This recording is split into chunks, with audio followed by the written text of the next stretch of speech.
Құс ұясына тиіспе. Бірде Ұлықпан хакім екі ұлын ертіп қоршауға бара жатады. Жолда балалары ағаш басында тұрған құрқылтайдың ұясын көреді. Балалар әкесіне жалынып: «Әке, ұяда балапан бар. Оны үйге алып кетейікші. Бағып қағып асыраймыз. Жем суын береміз» дейді. Екеуі екі жағынан жамырап. Ұлықпан ұлдарының көңілін қимайды. Ұяны қоржына салып алады.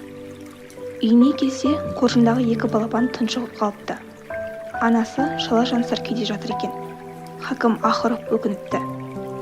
Кейін зұлым патша жала жауып Ұлықпанды екі ұлымен зынданға тастайды. Зынданда хакімнің ұлдары өліп, өзі шала жансар күйде әзер шыққан екен. Хакім ел арасында жүргенде осы оқиғаны ғибрат етіп айтып жүреді. Осыдан бастап құстың ұясына тиіспе, обал болады деген тыйымдар шығыпты. Ел аузында Төле бидің қарлығаштың ұясы үшін өзін қатерге тіккені жайында тағы да бір аңыз бар.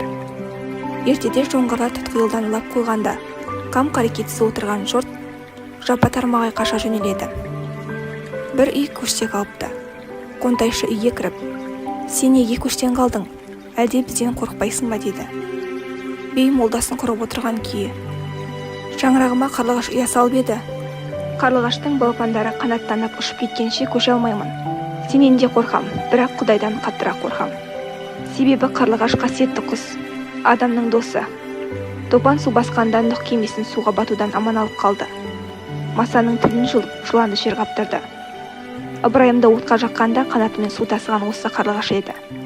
Ғайсаны ағашқа таңғанда да қарлығаш пайғамбарға болысып ұшып жүрді.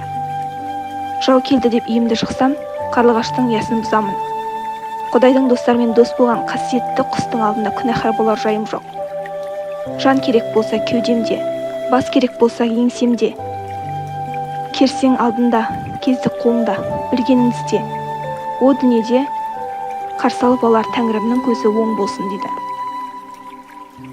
Қонтайшы сөзден тосылады. Биге бата алмай кері қайтады. Нөкерлеріне: «Мынау әулие адам екен, тимеңдер» деп жүре береді. Содан бастап Төле би қарлығаш әулие танытты. Оның бұл ісі кейінгі ұрпаққа өнеге үлгі болған екен.